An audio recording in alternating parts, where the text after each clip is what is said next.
Hello and welcome back to SF at Giants recap. And the Giants, they could not make the comeback today versus the Cubs, losing 3-2. They made a lot of comebacks in Colorado, but today there was no magic. And so we're going to go over the scoring and everything that happened in today's game. Consider subscribing, and so let's hop into the scoring. Thairo Estrada, he started off with a double, giving the Giants a 1-0 lead, but then in the top of the 7th, Nico Hoerner, he singled to give the Cubs a 2-1 lead, and then Tucker Barnhart, he singled to make it 3-1, and then in the bottom of the 7th, Joc Pederson, he got infield single to make it 3-2, but that was the final score. In the 9th inning, the Giants, they looked pathetic at bat. We had Conforto sit up there, watch a pitch down the middle.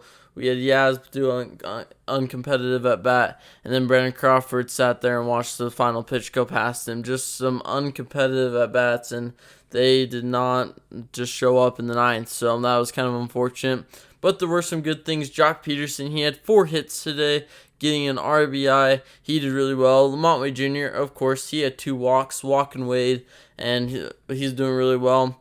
But overall, though, the Giants, they only had 7 hits. Same with the Cubs.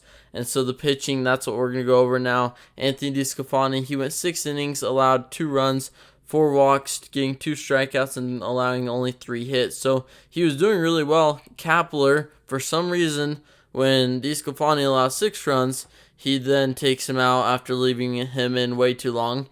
But then when DeSclafani allows 2 hits in an inning with 2 guys on, pitch count isn't really a problem. He then takes him out, and look what happens. Because Kapler doesn't know a happy medium with knowing when to take guys out. Just really frustrating in that sense. But DeSclafani, he allowed 2 runs, but it wasn't really him that allowed them. Ryan Walker, he came in. He's been really reliable this year, but today he kind of had some control issues and some location problems that allowed a couple hits. Tristan Beck, he then went 2 1/3 inning, pitching really well. Tristan Beck probably should have been your first option. Ryan Walker's not a guy you put in a close, like with people on base. That's the guy you put in with a fresh inning. It's just like Tyler Rogers. You don't put Tyler Rogers in or Ryan Walker when there are people on base already. You put them in a fresh inning, and most of the time they're going to get through that inning pretty quick and do fine. But today, Kapler, he made that mistake, and it cost us the game, really.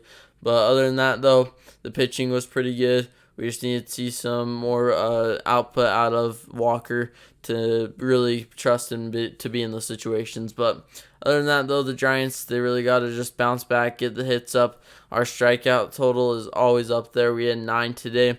We didn't get to double digits, so I guess that's a win.